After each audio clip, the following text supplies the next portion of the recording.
I know these planters look dead right now, but I still haven't stopped watering them.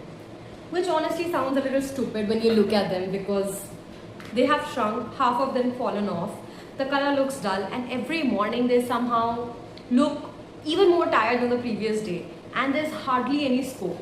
But apparently, this is what Delhi summer does. I live in Delhi. Me and my husband had bought these a few months ago because we thought they were cute. Very time to romanticize our little house, put tiny plants in a different corner, make mornings feel prettier, feel like proper adults for once. Every day we moved them around the house, trying to figure out where they looked happiest. Then suddenly this horrible heat wave kind of stuck and they started collapsing. So we went back to the plant guy and he was like, this is normal. It's dead of summer. Just keep watering them consistently. Once this phase passes, they'll slowly come back. And I don't know why, but that sentence genuinely stayed with me.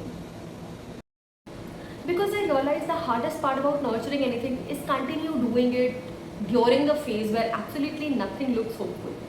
When the plant still looks lifeless no matter how much care you're giving it, when there's no visible improvement, when the leaves keep falling away, when your efforts feel invisible. That is usually the point where people give up. And I'm obviously not talking about plants anymore.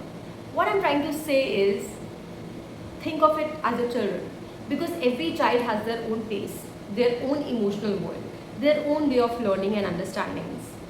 But somewhere along the lines in the middle, marks enter the picture, comparison enters the picture, performance enters the picture, and slowly adults begin deciding which children are, say, smart, which ones are weak, which are gifted, which ones are falling behind, and we keep tagging them endlessly.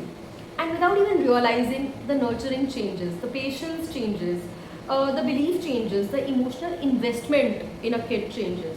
We continue pouring into our children who bloom early, but children going through difficult seasons, children struggling quietly, those are often minds we stop watering consistently. And honestly, I think that changes children far more deeply than we realize. Because difficult phases are not proof that growth has stopped.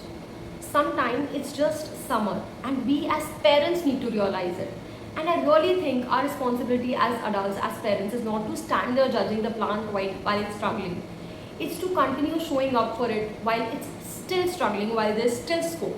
Which is why I've been wanting to create a safe space where parents and guardians can come have honest conversations around childhood, learning, pressure, schooling, emotional well-being, all of it. Not a place to perform parenting, not a place to compete with each other, not a place where everybody pretends they have everything figured out. Because honestly, even as adults, we have nothing figured out. Just a safe space where we talk about honesty, asking uncomfortable questions, where we can share our fears without shame and figure out things in a much gentler manner. So if you've also been quietly questioning the way children are growing up today, I think you really belong in these conversations because children don't just need good education. What they need is something much beyond.